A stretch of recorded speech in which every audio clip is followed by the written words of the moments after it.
Bismillahirrahmanirrahim. Assalamualaikum warahmatullahi wabarakatuh. Innal hamdalillah nahmaduhu wa nasta'inuhu wa nastaghfiruh wa na'udzu billahi min shururi anfusina wa min sayyiati a'malina man yahdihillah fala mudhillalah wa man yudlil fala hadiyalah. Asyhadu an la ilaha illallah wahdahu la syarikalah wa asyhadu anna Muhammadan abduhu wa rasuluh la nabiyya ba'dah amma ba'd. Hadirin yang dimuliakan oleh Allah, alhamdulillah segala puji hanya milik Allah. Kembali kita dipertemukan di kesempatan pagi hari yang mulia ini di rumah di antara rumah-rumah Allah Subhanahu wa taala.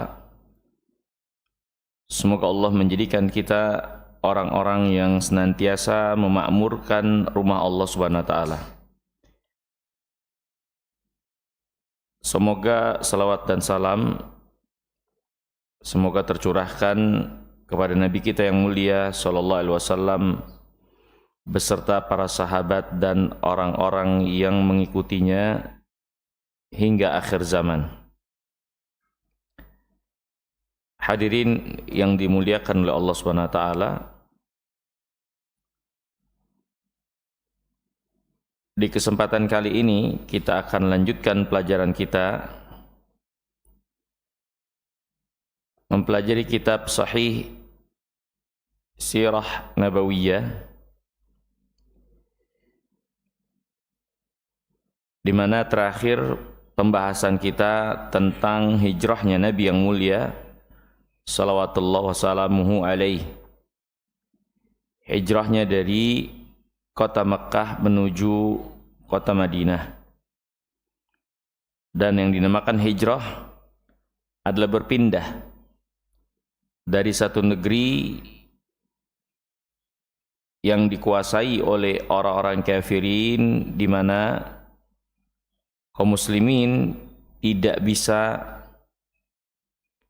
mengamalkan agamanya dengan baik di negeri tersebut. Maka disyariatkan bagi yang berada pada keadaan ini untuk pergi meninggalkan negeri tersebut menuju tempat atau negeri di mana melaksanakan agama Allah bisa lebih leluasa. Dan Allah Subhanahu wa taala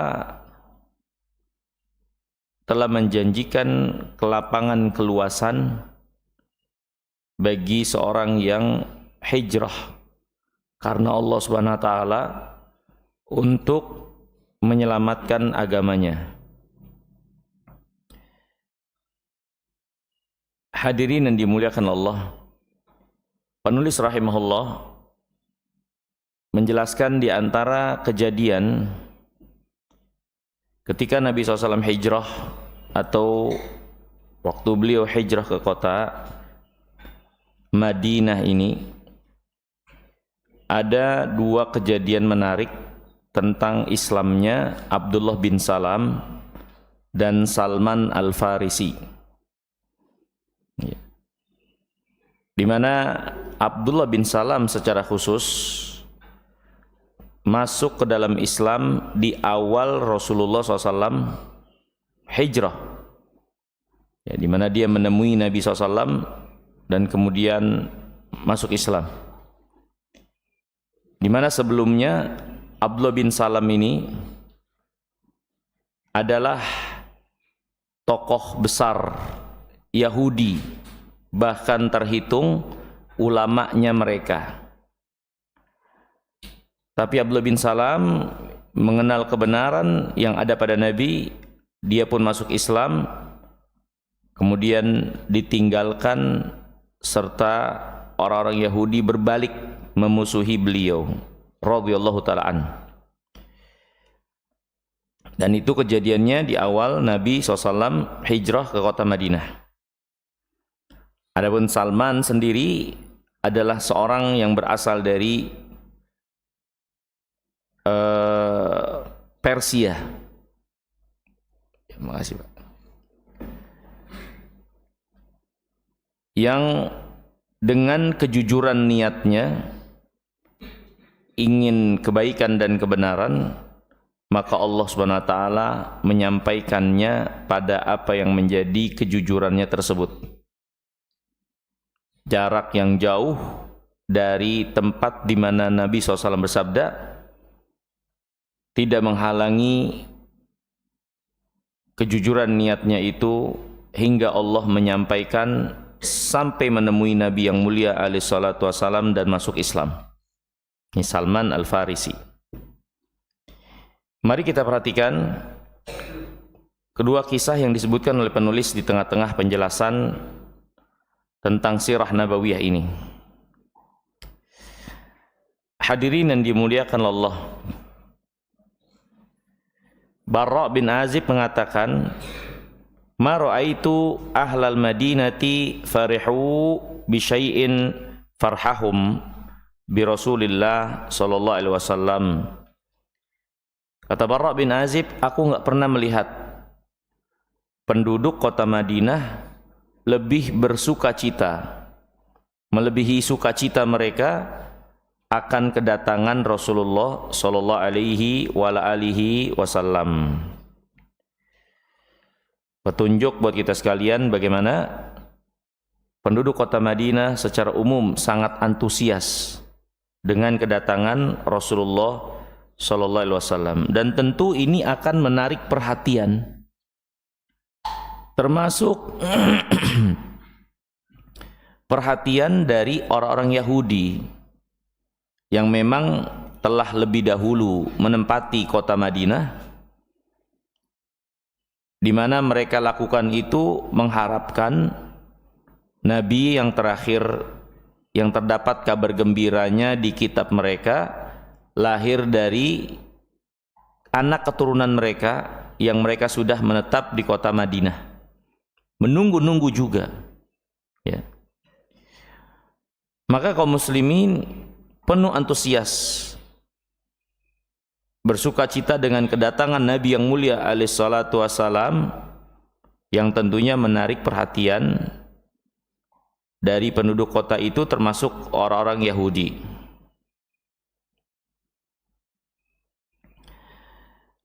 Nah, setelah Nabi SAW sampai ke kota Madinah, beliau menetap di Kuba sehingga membangun Masjid Kuba. Beliau menetap di sana 14 hari. Kemudian beliau masuk ke dalam kota dan singgah di tempat atau di rumah Abu Ayyub, ya, di mana Nabi SAW selanjutnya akan membangun Masjid Nabawi di sana. Kemudian ketika Rasulullah SAW di rumah Abu Ayyub, seorang Yahudi yang bernama Abdullah bin Salam mendengar kedatangan beliau. Maka Abdullah bin Salam pun ikut bersama-sama yang lainnya mendatangi Rasulullah SAW untuk melihat langsung bagaimana utusan Allah itu benar atau tidak. Abdullah bin Salam dalam hadis yang diriwayatkan oleh Imam Tirmidzi berkata, "Falamma ra'aitu wajhahu alimtu anna wajhahu laysa biwajhi kadzdzab. Fakana awwalu syai'in sami'tuh takallama bihi an qala." Ketika aku melihat wajah beliau, wajah Rasulullah,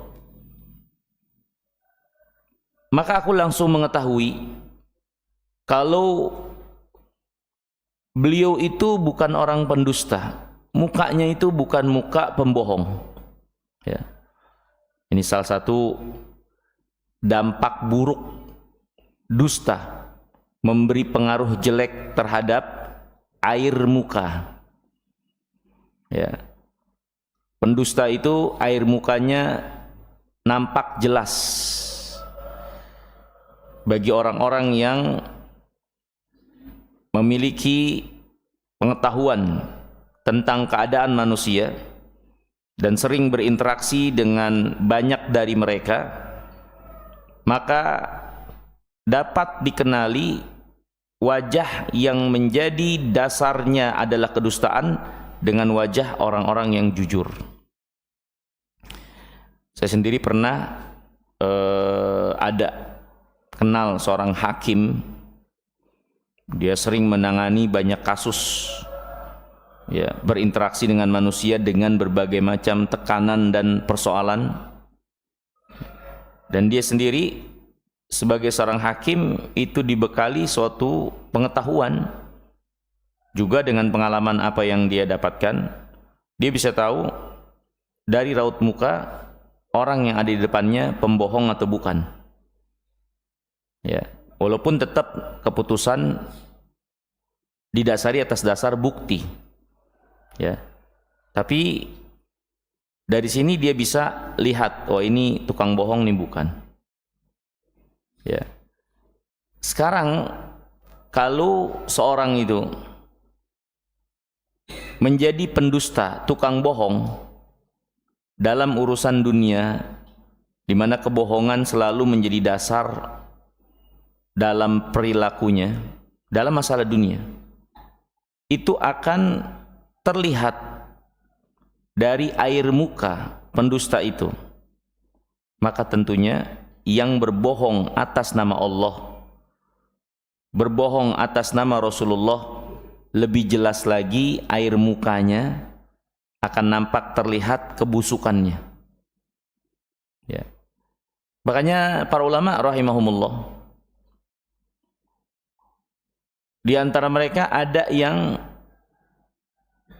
membandingkan atau mengungkapkan tentang keadaan orang-orang yang ngaku sebagai utusan Allah, ngaku dapat wahyu atau bisa bicara dengan Allah, menemui Allah, ya, atau hal-hal lainnya yang dari kejelekan. Itu air mukanya nggak bisa dibohongin. Nampak jelas air muka tukang bohong. Ya. Apalagi dia sebagai pendusta atas nama Allah. Kalau atas nama manusia saja, gesturnya itu bisa dibaca, bisa kebaca. Ya. Ini yang menggeluti hal ini tahu. Ya. Di Bareskrim yang mencatat BAP, ya, itu juga suka menganalisa keterangan ini tukang bohong apa enggak. Dari gesturnya, gerak-geriknya ketahuan, oh ini bohong. Jadi mereka bisa menganalisa. Ya, itu yang berbohong urusan dunia. Yang berbohong atas nama Allah tentu akan lebih kentara lagi. Lebih kentara lagi, jelas. Ya. Maka hadirin yang dimuliakan Allah, boleh dibuktikan kalau ada di sekitaran kita orang ngaku nabi, ngaku dapat wahyu, ngaku bisa bertemu Allah. Lihat wajah atau air mukanya yang nggak bisa dibohongin, ya, yang suram, walhal nggak jelas lah, ya. Nah, Abdullah bin Salam ketika melihat Nabi SAW langsung bisa menyimpulkan ini bukan wajahnya tukang bohong. Ya, aku langsung tahu ini bukan tukang bohong ini. Jadi Rasulullah SAW bahkan sudah nampak bukti kebenarannya sebelum beliau menyampaikan dan menjelaskan kebenaran itu. Dari air mukanya saja udah kelihatan beliau itu benar, bukan pendusta.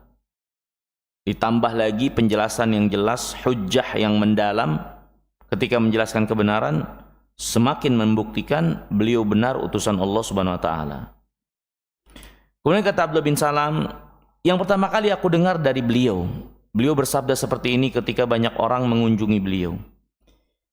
Ya ayuhan nas, afshus salam wa at'imut ta'am wa salul arham wa sallu bil laili wan nasu niyam tadkhulul jannata bisalam. Wahai sekalian manusia, sebarkan salam, beri makan, sambung hubungan rahim, dan salatlah di waktu malam ketika manusia sedang tertidur. Engkau akan masuk ke dalam surga dengan selamat. Ya. Ada beberapa poin yang Nabi perintahkan di awal pertama kali beliau ucapkan ketika manusia berkumpul menemui beliau. Yang pertama, sebarkan salam. Yang kedua, beri makan. Yang ketiga, sambung rahim. Yang keempat, sholat malam. Sholat malam. Ya. Ini hadirin yang dimuliakan oleh Allah SWT, dalil yang menunjukkan kepada kita sekalian, agama ini agama keselamatan. Sehingga syiar ucapan selamat adalah doa memohon keselamatan. Assalamualaikum. Inilah agama kita. Agama yang mengajarkan keamanan dan keselamatan. Sehingga syiar yang menjadi salam di antara mereka, doa kepada Allah, saling berdoa agar Allah melimpahkan keselamatan. Kemudian juga memberi makan. Ya, yang akan mengikat kebersamaan, menolong orang-orang yang kekurangan, sehingga mencegah mereka dari berbuat kejahatan dan terciptalah keselamatan. Ini agama keselamatan. Menyambung rahim. Menyambung rahim ini adalah suatu ikatan dari anugerah Allah yang kita terikat dengan darah nasab bersama orang-orang yang berada dalam satu ikatan dengan kita. Maka menyambungnya akan memberi kekuatan tersendiri bagi seseorang dalam menjalani hidup sehingga terpenuhi manfaatnya. Karena itu diantara tujuan besar daripada adanya rahim yang Allah hubungkan antara kita satu dengan yang lainnya, sehingga lebih dekat lagi dalam memberi manfaat, menolong, membantu, saling menguatkan karena berada dalam kesamaan nasab. Ya. Nah, kalau ini terrealisasi, manusia, kaum muslimin saling menyambung rahim, maka akan tercipta kemaslahatan yang besar. Kemudian juga sholat malam, sholat yang menjadi kebiasaan orang-orang soleh, membawa kebaikan, ketenangan, kelurusan di dalam hidup, maka ini akan membawa keselamatan bagi seseorang di dunia dan di akhirat nanti. Walhal inilah din agama kita, agama keselamatan. Awal pertama kali Nabi ucapkan adalah perintah pada hal-hal yang akan memberikan keselamatan dari Allah. Sebarkan salam, beri makan, menyambung rahim, sholat malam, ya. Nah, kemudian Abdullah bin Salam pun menemui Nabi yang mulia alaihi salatu wassalam untuk mencari kebenaran. Ini Abdullah bin Salam pun ya menemui Nabi SAW untuk mengetahui kebenaran. Ya. Dan dia nampak seorang yang jujur, ingin kebenaran walaupun dari orang yang tidak dia sukai. Karena kalau kebenaran itu ternyata Muhammad alaihi salatu wassalam, sedangkan orang Yahudi sudah menanti-nanti dalam jangka waktu yang lama menetapi kota Madinah agar orang seperti Muhammad itu terlahir dari keturunan mereka. Ya. ternyata disinyalir yang dikabarkan itu adalah orang yang bukan dari keturunan mereka, tapi dari kota Mekah. Dari arah Nabi Allah Ismail, bukan dari arah Nabi Allah Ishak seperti mereka-mereka, yaitu Bani Israel atau orang Yahud. Ya. Maka tentunya akan terjadi gesekan di sini. Karena ternyata Allah pilih Nabi yang terakhir itu tidak dari orang-orang Yahudi yang telah menanti dalam jangka waktu yang lama dengan menetapi kota Madinah. Abdullah bin Salam ingin kebenaran. Dia singkirkan sekat-sekat kebencian kepada saingan, kepada orang yang dia benci. Ya. Dia lewati itu semua dan dia singkirkan dalam rangka menginginkan kebenaran, dalam rangka menetapi kebenaran, mencari kebenaran. Ini Abdullah bin Salam. Apa yang Allah anugerahkan kepada Abdullah bin Salam, Allah sampaikan dia kepada kebenaran. Ya. Ketika dia jujur ingin kebenaran dan menunjukkan kesungguhannya dengan menyingkirkan dan melewati penghalang-penghalangnya, dan di antara penghalang besar itu adalah hasad, ya, dengki terhadap Muhammad yang tidak berasal dari keturunan mereka, garis Nabi Allah Ishak dari Ibrahim, yang akhirnya sebagai utusan Allah terakhir yang sudah diberitahukan kabarnya. Ya. Abdullah bin Salam jujur ingin kebenaran. Dia singkirkan sekat-sekat ini dan mencari kebenaran itu hingga Allah mudahkan buat dia.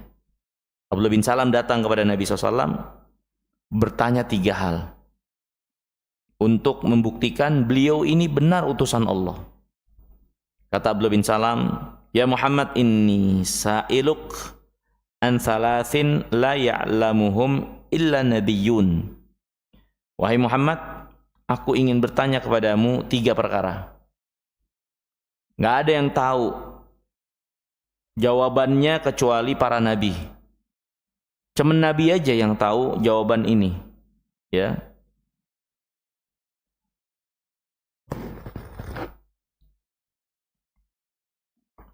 Kemudian Abdullah bin Salam pun bertanya kepada Rasulullah SAW 3 pertanyaan tersebut. Yang pertama, ma awwalu asyratis sa'ah? Tanda-tanda hari kiamat yang pertama itu apa?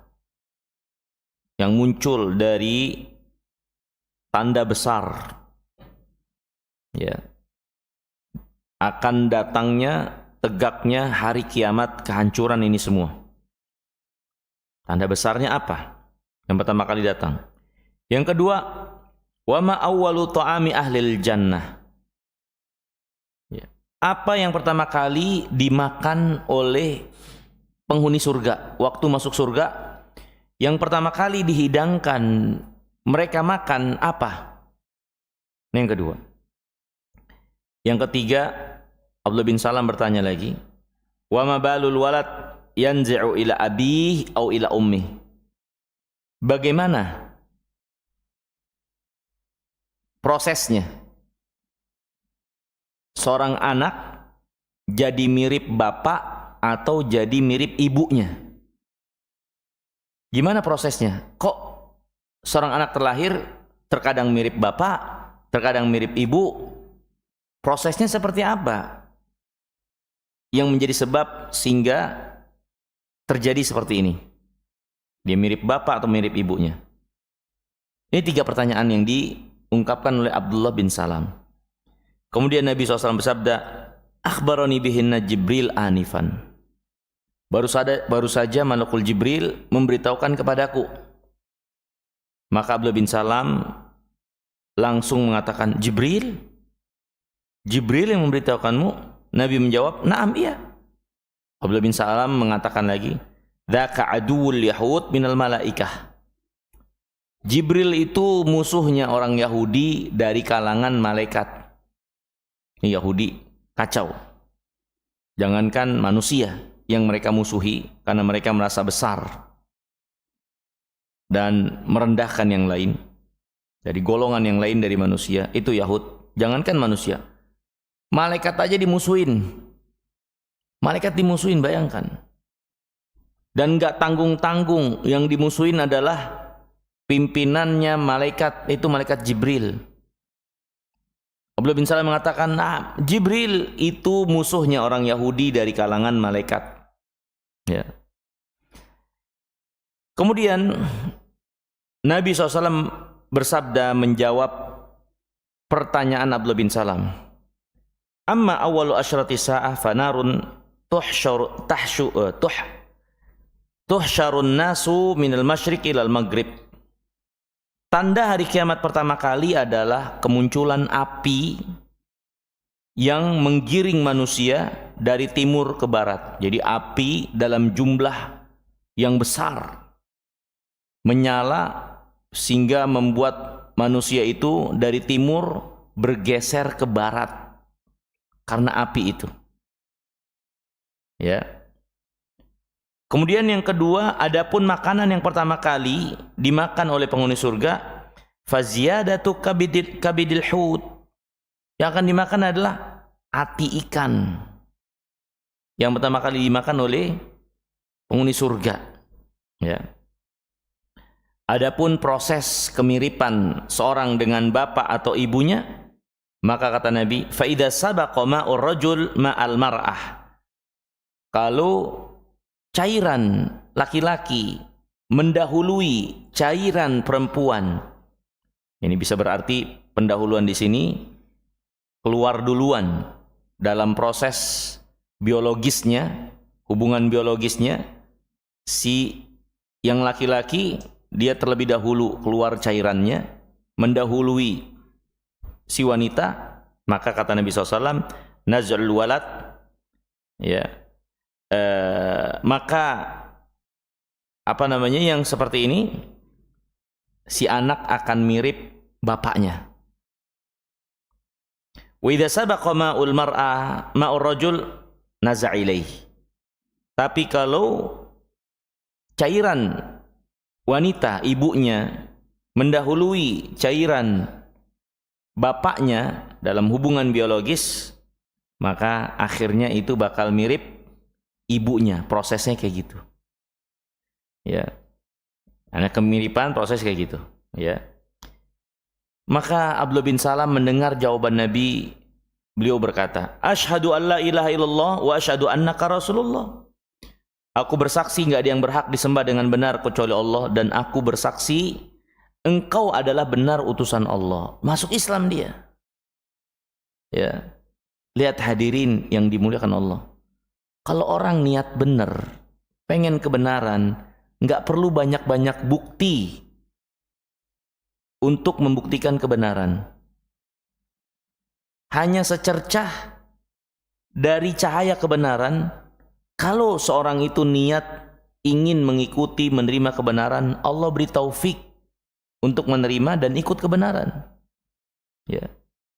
Abdullah bin Salam lihat, cuma 3 pertanyaan, dia tahu ini benar, masuk Islam, itu petunjuk kebenaran. Kaum Nabi dan Rasul sebelumnya banyak. Di depan mereka Allah tampakkan mukjizat untuk membuktikan kebenaran Rasul yang Allah utus. Ada onta keluar dari belah batu. Onta keluar dari belah batu. Ya. Kemudian ada lagi tongkat yang berubah menjadi hidup, jadi ular beneran. Ya. Dan sejumlah mukjizat yang lainnya nampak di hadapan satu kaum yang Allah menunjukkan bukti kebenaran Rasulnya, mereka nggak kunjung beriman. Ya. Tapi Abdullah bin Salam dengan ilmu keterangan yang dia korek dari Nabi SAW, yang dia tahu, nggak ada yang tahu kecuali Nabi.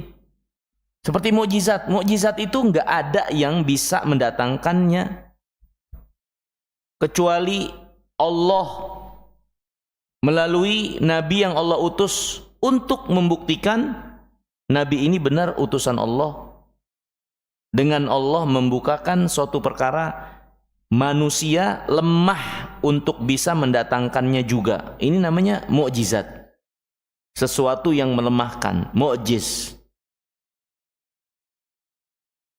Umat sebelumnya banyak Allah nampakkan mukjizat melalui tangan para nabi dan rasul, enggak kunjung beriman. Abdullah bin Salam, sekedar 3 pertanyaan ini dijawab santai oleh Nabi yang mulia alaihissalam, dan itu menepati kebenaran tentunya, dia langsung beriman dan enggak ragu lagi. Ini hadirin, jujur kepada Allah Subhanahu wa taala dalam beragama itu penting. Jujur kalau kita ingin benar, ingin baik, ingin masuk surga, ya. Jujur dalam beriman kepada Rasulullah, bersungguh-sungguh dalam mengikuti beliau dalam agamanya. Jujur, enggak setengah hati, enggak main-main. Tunjukkan dedikasi, totalitas kepada Allah dengan jujur. Allah akan sampaikan pada kebaikan. Ya.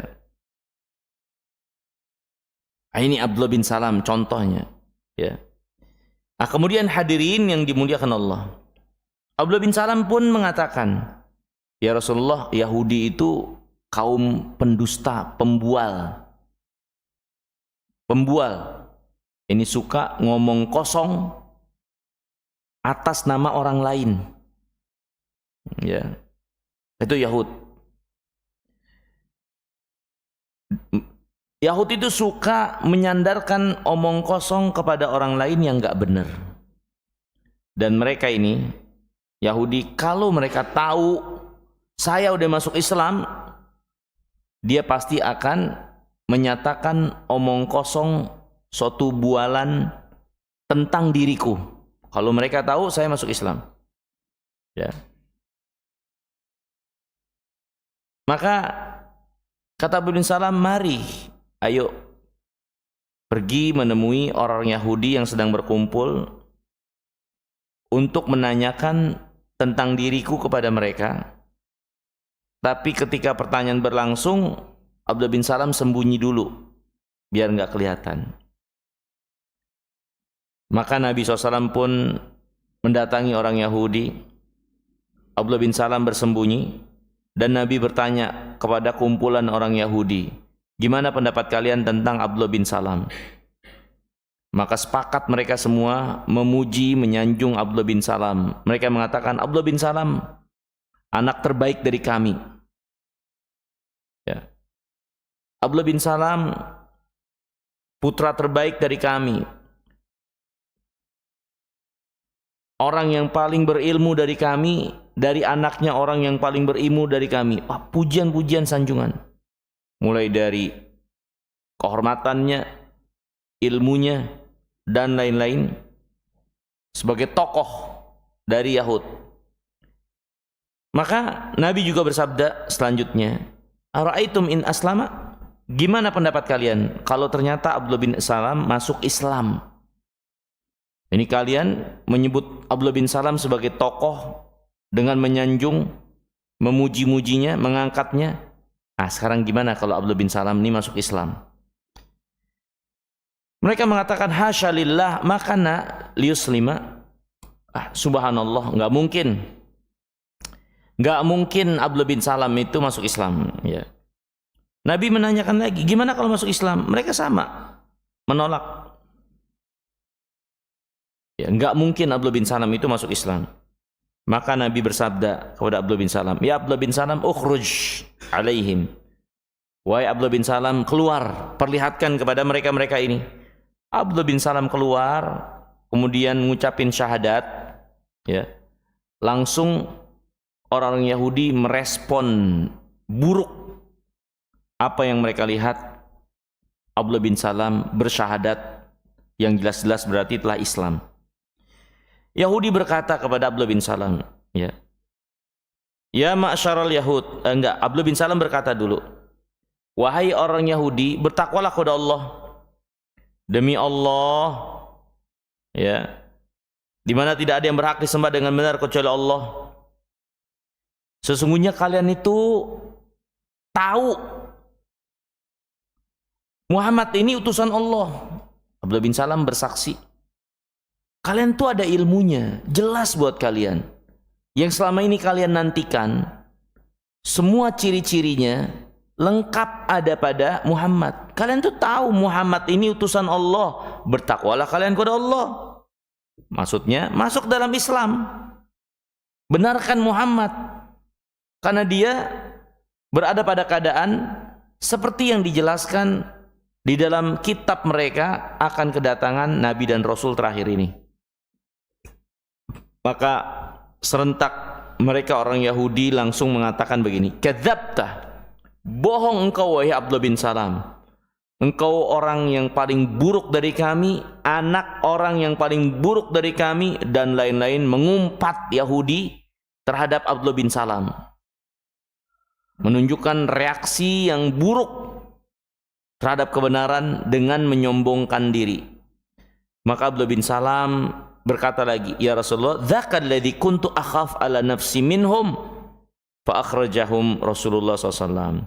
Ya Rasulullah, ini nih yang kayak begini nih, dari respon negatif orang Yahudi ketika mereka mengetahui saya masuk Islam, dan saya mengkhawatirkan diri saya, karena mereka pastinya nggak akan membiarkan saya untuk masuk Islam begitu saja. Maka kata Abdullah bin Salam, Nabi yang mulia SAW akhirnya menyuruh orang Yahudi itu keluar. Nah, ini hadirin yang dimuliakan oleh Allah Subhanahu wa taala. Penulis menjelaskan kejadian ini menunjukkan kebenaran yang Allah Subhanahu wa taala sebutkan dalam surah Al-Ahqaf ayat 10 tentang keadaan Yahud Bani Israel yang enggak mau beriman, padahal sudah ada dari golongan mereka, bahkan tokoh dan ahli ilmunya sudah menjelaskan Muhammad itu benar, tapi mereka malah terus melanjutkan keberpalingan. Padahal buktinya udah jelas. Allah abadikan juga dalam Al-Quran. Qul ara'aitum in kana min indillah wa kafartum bih. Gimana pendapat kalian, pandangan kalian? Kalau ternyata yang dibawa Muhammad benar dari sisi Allah, dan kalian malah kufur, mengingkari kebenaran yang dibawa Muhammad itu. Wa syahida syahidun min bani Israil ala mithli. Dan padahal juga seorang dari Bani Israel telah menjadi saksi kebenaran Muhammad. Fa'amana wastakbartum, dia beriman, kalian meneruskan kesombongan. Gimana pandangan kalian? Kalian tahu yang dibawa Muhammad itu benar dari sisi Allah, kalian malah mengingkarinya. Ditambah ternyata ada orang dari kalian yang kalian tokohkan dan yang kalian lihat orang yang paling berilmu di antara kalian masuk Islam, kenapa kalian gak ikut? Dengan masuk Islamnya tokoh kalian Abdullah bin Salam ini. Ini Allah abadikan dalam surah Al-Ahqaf ayat 10. Kemudian hadirin yang dimuliakan oleh Allah Subhanahu wa taala. Dari kisah ini maka dapat kita simpulkan, ambil pelajaran. Yang pertama, hadirin yang dirahmati dan dimuliakan Allah Subhanahu wa taala, kebenaran itu adalah suatu yang sangat utama untuk didahului dan diakui, walaupun datang dari orang yang mungkin tidak kita setujui. Kebenaran akhirnya yang harus dijunjung tinggi, walaupun berasal dari orang yang kita benci sekalipun, kalau memang benar. Dan ini ditunjukkan oleh Abdullah bin Salam. Ya, Yahudi nggak pengen Nabi terakhir itu diutus dari luar golongan mereka, nggak mau.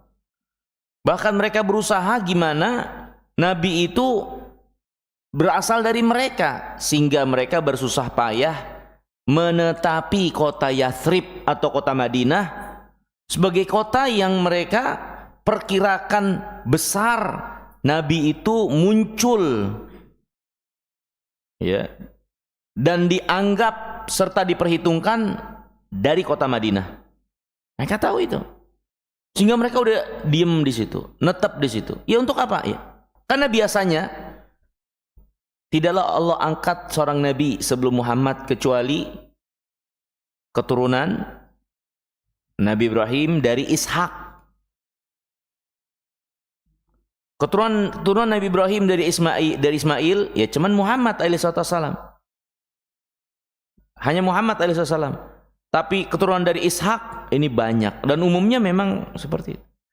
Nabiullah Yakub, Yusuf, ya, kemudian Zakaria, Yahya, Nabiullah Isa, Nabiullah Musa, Nabiullah Harun, ya, itu keturunan Ibrahim dari arah Ishak. Ya. Nah, mereka berharap Nabi terakhir ini juga dari arah mereka. Ternyata Allah menghendaki berbeda. Ini sebab utama, karena benci, karena hasad, Yahudi akhirnya nggak mau beriman. Tapi Abdullah bin Salam mengajarkan kepada kita sekalian, jangan kita terhalangi karena kebencian untuk menerima kebenaran, walaupun dari orang yang kita anggap sebagai kompetitor kita, yang kita benci kepada orang tersebut. Seorang harus jujur kepada Allah Subhanahu wa taala dalam beragama. Bahwasanya dia beragama karena Allah, untuk Allah, bukan untuk makhluk. Sehingga dia perlu melakukan hal dalam rangka menyenangi makhluk, membuat senang makhluk, membuat senang manusia, walaupun harus mengorbankan kebenaran. Ini enggak jujur kepada Allah. Karena enggak enak sama orang banyak, enggak enak sama tokoh-tokoh yang ada, enggak enak sama ini dan itu, akhirnya enggak jujur. Kebenaran ada di depan mata, enggak mau diterima, malah disingkirkan. Ya. Maka ini juga pelajaran selanjutnya. Penting kita untuk jujur pada Allah. Siapa yang jujur pada Allah, Allah sampaikan pada apa yang menjadi maksud tujuan benarnya. Dan Allah akan selamatkan dia dari kejelekan. Ya. Kemudian di antara pelajaran juga dari kisah Abdullah bin Salam ini, orang Yahudi adalah kaumun buhtun. Kaum buhut. Buhut itu adalah bohong, pembohong. Tapi memiliki keistimewaan dalam kebohongan sehingga disebut buhtun. Dia adalah kebohongan ketika seorang membual, menyatakan sesuatu atas nama orang lain yang orang lain itu tidak pernah mengatakannya atau tidak ada pada apa yang disebutkan. Ini namanya buhtun. Ya. Nah, Yahudi itu suka begitu. Mengatasnamakan siapa padahal yang di atasnamakan itu enggak pernah mengatakan begitu, enggak pernah mengatakan begini.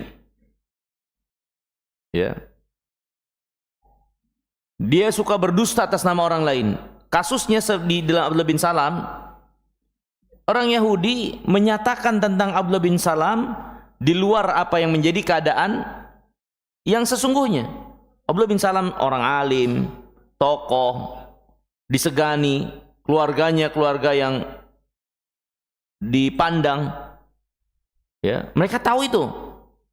Tapi ketika Abdullah bin Salam masuk Islam, maka orang Yahudi menunjukkan sifat asli mereka. Mereka menyatakan tentang Abdullah bin Salam pernyataan yang tidak sesuai dengan realita. Bohong. Bohong. Ini buhut. Itulah Yahudi. Qaumun buhtun. Kaum yang bermudah-mudah dan yang menjadi ciri mereka suka berbohong atas nama orang lain. Ya. Hadirin yang dirahmati dan dimuliakan oleh Allah Subhanahu wa taala. Dalam Al-Qur'an Allah Subhanahu wa taala juga telah menjelaskan beberapa kebohongan orang Yahudi, pembualnya mereka dalam pernyataan. Di antaranya adalah yang pertama, mereka itu menyatakan tentang Allah pernyataan yang bohong. Mereka adalah orang yang terdepan atau di antara yang terdepan yang menyatakan dan menyandarkan kepada Allah sesuatu dengan dusta dan mereka enggak merasa dosa. Jadi mereka dengan gampangnya nyimpulin dan menyatakan Allah begini begitu, padahal Allah enggak pernah menerangkan tentang hal tersebut. Bahwasanya dirinya seperti yang dikatakan itu, Allah nggak pernah terangkan itu. Nah ini Yahudi, qaumun buhtun, yang suka berdusta atas nama orang lain. Jangankan makhluk, bahkan Allah pun dengan mudahnya mereka menyatakan suatu kedustaan atas nama Allah. Dalil akan hal ini, Allah berfirman dalam surah Al-Imran ayat 181. Laqad sami Allah qaulal ladzi qalu innallaha faqir wa nahnu agniya. Allah sungguh mendengar orang-orang yang berkata Allah itu fakir, kita yang kaya. Jadi Allah dibilang fakir sama siapa? Yahud.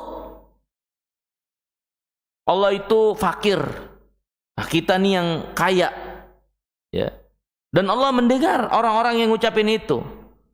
Yang berarti Allah tidak akan lepaskan mereka, nggak akan biarkan mereka dengan statement bohongnya itu atas nama Allah.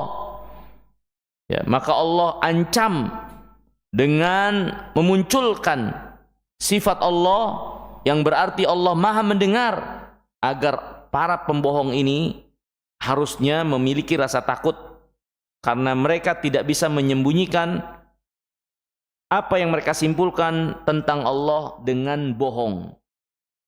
Ya. Jadi kalau mereka berbohong atas nama manusia, yaitu mungkin makanan mereka sehari-hari, Allah saja mereka beranikan diri berbohong atas nama Allah. Allah dibilang fakir oleh Yahudi. Ya. Kemudian hadirin yang dirahmati dan dimuliakan Allah, dalam ayat yang lain, Surat Taubah ayat 30, orang Yahudi itu mengatakan Uzair anak Allah. Wa qalatil Yahud Uzairun ibnullah. Orang-orang Yahudi mengatakan Uzair itu anak Allah. Ini bohong lagi atas nama Allah. Kapan Allah menjelaskan Uzair anak Allah? Kalau Uzair anak Allah, siapa pasangannya? Siapa yang jadi pasangan bagi Allah? Memangnya ada yang setaraf dengan Allah sehingga jadi pasangan bagi Allah, terus Allah punya anak perempuan? Nah, ini kedustaan besar diantaranya. Mereka berdusta sesama Allah dengan menyatakan Allah itu adalah anak Allah. Ya. Kemudian hadirin yang dimuliakan Allah, di antara kedustaan juga orang Yahudi yang suka berdusta atas nama orang lain, annahum ittahamu Maryam bizzina. Mereka orang yang menuduh Maryam dengan zina. Ini kan dusta atas nama Maryam. Wanita suci, menjaga kehormatan dan fokus ibadah dalam keseharian, nggak selamat dari tuduhan busuk orang Yahudi. Wanita suci seperti ini dituduh sebagai pezina. Ya. Ini yang mereka nyatakan, berbual atas nama Maryam dengan menyatakan Maryam itu adalah anak zina. Ya. Allah berfirman dalam surah An-Nisa ayat 156, wa bikufrihim wa qaulihim ala Maryam buhtanan 'azima. Karena kekafiran dan perkataan mereka tentang Maryam, bahwasanya Maryam itu mereka ucapkan suatu kedustaan yang besar. Mereka katakan Maryam itu adalah anak zina, ya, atau pezina. Ini diantara contoh buhutnya Yahudi. Di antara contoh kedustaan pembualan Yahudi terhadap yang lainnya, Yahud, ya, berdusta atas nama Malakul Jibril dengan memposisikan Malakul Jibril sebagai musuh bagi mereka. Kapan Malakul Jibril memusuhi mereka Yahudi? Terus mereka memposisikan diri Malakul Jibril sebagai musuh. Apa salah Malakul Jibril? Mereka sikapi seperti itu. Pastinya ada satu kedustaan pada diri mereka, sehingga mereka menyimpulkan Malakul Jibril sebagai musuh bagi mereka. Ya. Dan Allah dalam Al-Quran telah membela Malakul Jibril, mengancam mereka yang memusuhi Malakul Jibril dengan api neraka. Allah berfirman, "Man kana aduwwan lillah wa malaikatihi wa rusulihi wa Jibril wa Mikal, fa innallaha aduwwul lil kafirin." Siapa yang memusuhi Allah, malaikatnya, rasul-rasulnya, memusuhi malaikat Jibril, malaikat Mikail, maka ketahuilah Allah itu musuhnya orang-orang kafir. Yang memusuhi malaikat, baik secara umum atau perorangan dari malaikat, ya, yang memusuhinya itu keluar dari Islam.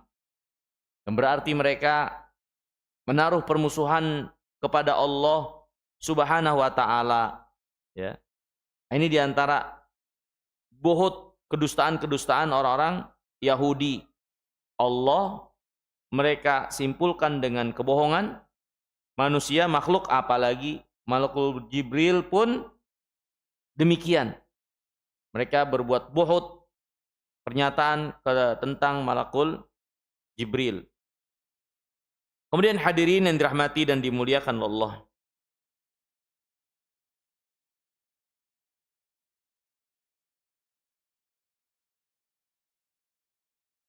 Kisah Abdullah bin Salam ini juga memberikan pelajaran bagi kita sekalian. Alal insan an yabhath anil haq lailan wa nahara. Wa in wajadahu ittaba'ahu. Bagi seorang anak manusia hendaklah mencari kebenaran, siang malam cari kebenaran. Menuntut ilmu, belajar, datang ke masjid, mempelajari Al-Quran, mempelajari hadis Nabi SAW. Terus belajar, jangan pernah merasa puas dan cukup dengan apa yang sudah ada kita miliki. Kita makhluk yang tidak sempurna, pastinya banyak kekurangan. Maka terus mempelajari kebenaran itu. Ya, untuk penguatan diri, pengokohan diri, untuk keistiqomahan, untuk menambah nilai iman, untuk menambah kebaikan dari ibadah yang kita lakukan. Itu semua modal dasarnya adalah pengetahuan kita tentang kebenaran. Dan kita hanya bisa sampai pencapaiannya ya kalau kita mencari kebenaran dengan belajar, mau dengar, mau baca, ya, mau nyamperin kebenaran itu untuk cari tahu. Yang jujur kepada Allah, ingin kebenaran, Allah sampaikan dia pada kebenaran itu. Allah bukakan hatinya untuk bisa mencerna, menerima, melihat kebenaran itu, sehingga dia pegang teguh. Ya, ini hadirin yang dirahmati dan dimuliakan oleh Allah Subhanahu Wa Taala.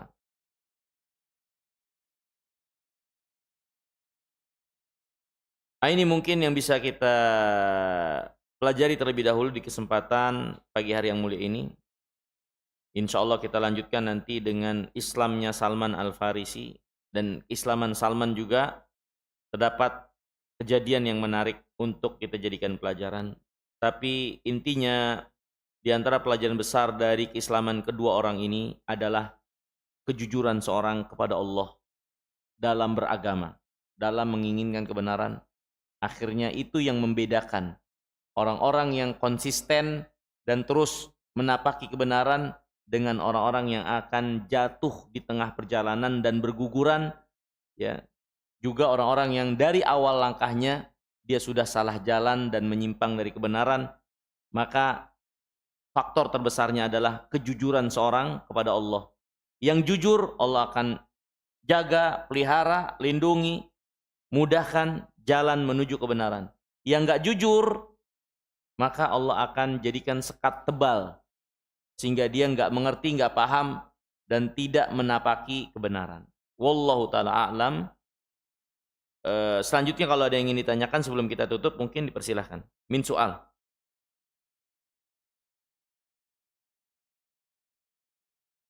Ada yang mau ditanyakan?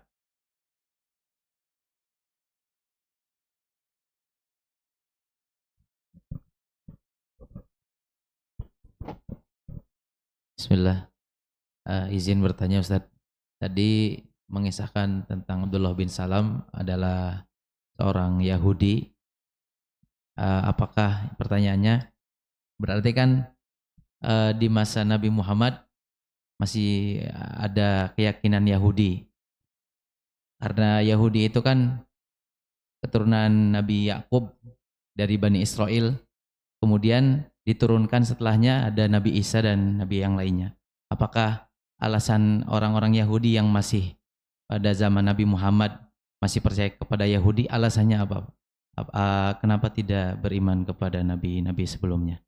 Syukran Ustaz, jazakallahu khair, barakallahu fikum. Ya.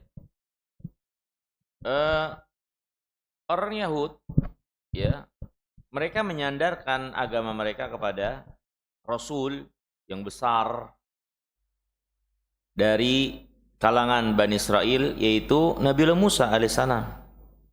Nabiullah Musa alaihissalam. Ya, mereka menyandarkan keberagamaan mereka.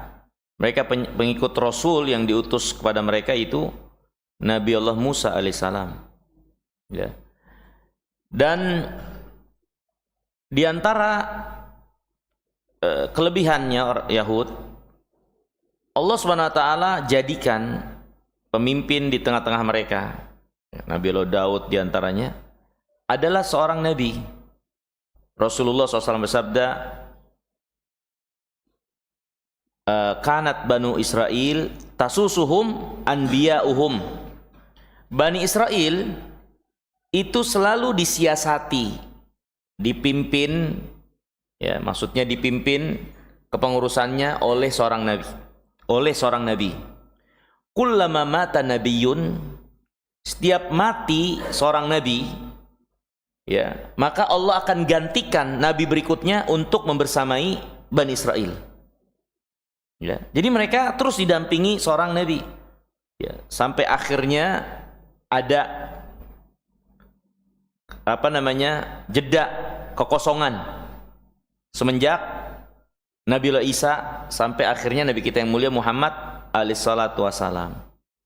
Ya, tapi sebelum itu mereka selalu didampingi seorang nabi. Nabi Daud, dari Bani Israel. Nabiullah Sulaiman, Bani Israel. Ya. Seperti itu. Jadi mereka menyandarkan keberagaman mereka kepada Nabiullah Musa. Ya. Nah, di dalam Al-Quran Allah Subhanahu wa taala ketika menyebutkan tentang Bani Israel, pasti untuk sesuatu kebaikan atau seruan, ajakan kebaikan. Ya Bani Israel, udhkuru ni'matallahi alaikum. Wahai Bani Israel, ingatlah nikmat Allah atas kalian, begini dan begitu seterusnya. Tapi ketika sebut dengan Yahudi, maka Allah tidak sebut kecuali untuk sesuatu yang tercela. Untuk sesuatu yang tercela. Ya. Wala tajidanna asyaddan nas adawatan lilladzina amanul yahud. Kalian akan dapatkan kelompok manusia yang paling besar benci permusuhannya kepada orang beriman adalah Yahudi, kata Allah. Ya. Yahudi bagian dari Bani Israel. Nah, penyebutan spesifik mereka dengan Yahud adalah pada apa yang menjadi sifat utama mereka dalam penyelewengan terhadap apa yang diajarkan oleh nabi mereka. Ya.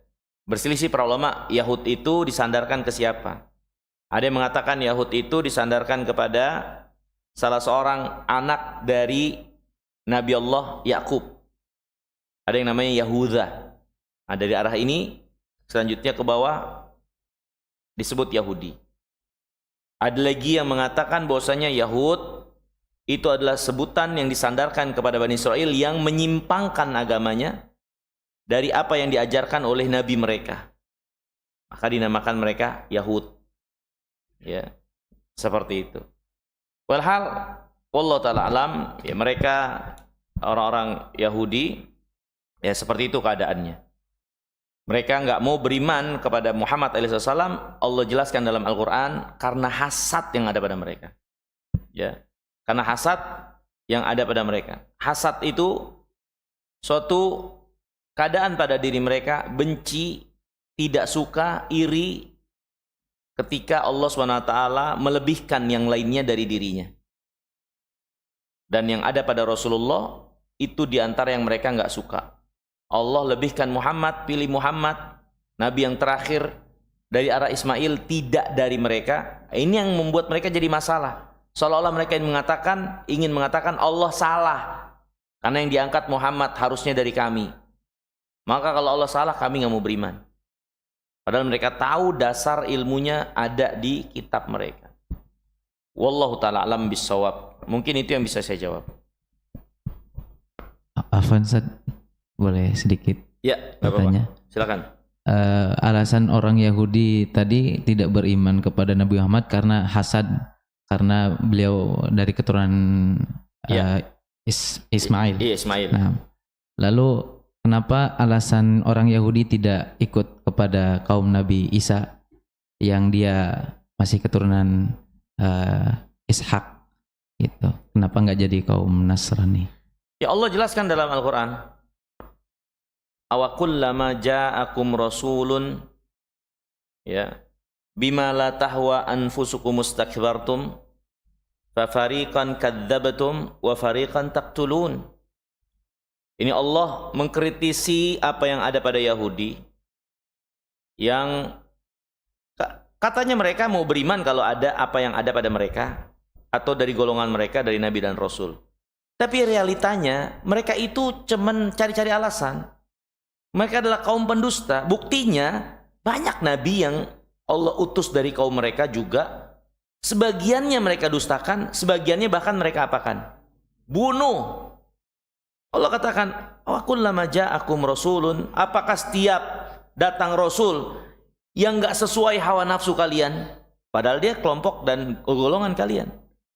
Sebagiannya kalian dustakan, sebagian lagi kalian bunuh.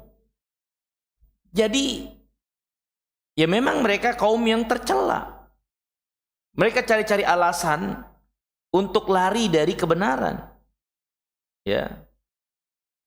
Dan Allah SWT ketika menyebutkan hasad, ketika Nabi itu dari selain golongan mereka, ya memang itu diantara faktornya pastinya.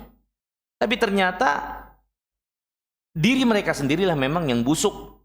Karena ketika Rasul dari kelompok mereka, golongan mereka pun mereka dustakan, bahkan sebagiannya mereka bunuh. Jadi mereka itu adalah pengekor, pengikut hawa nafsu. Mereka tidak jujur untuk jadi hamba bagi Allah Subhanahu wa taala. Wallahu taala alam bisawab. Baik, kalau nggak ada lagi, saya kira kita cukupkan dulu sampai di sini. Ya, terima kasih banyak atas kesempatannya. Mohon maaf kurang lebihnya. Semoga yang sedikit ini bermanfaat. Aqulu qauli hadza wa astaghfirullah li wa lakum wa akhiru da'wana anil hamdulillahi rabbil alamin. Wassalamualaikum warahmatullahi wabarakatuh.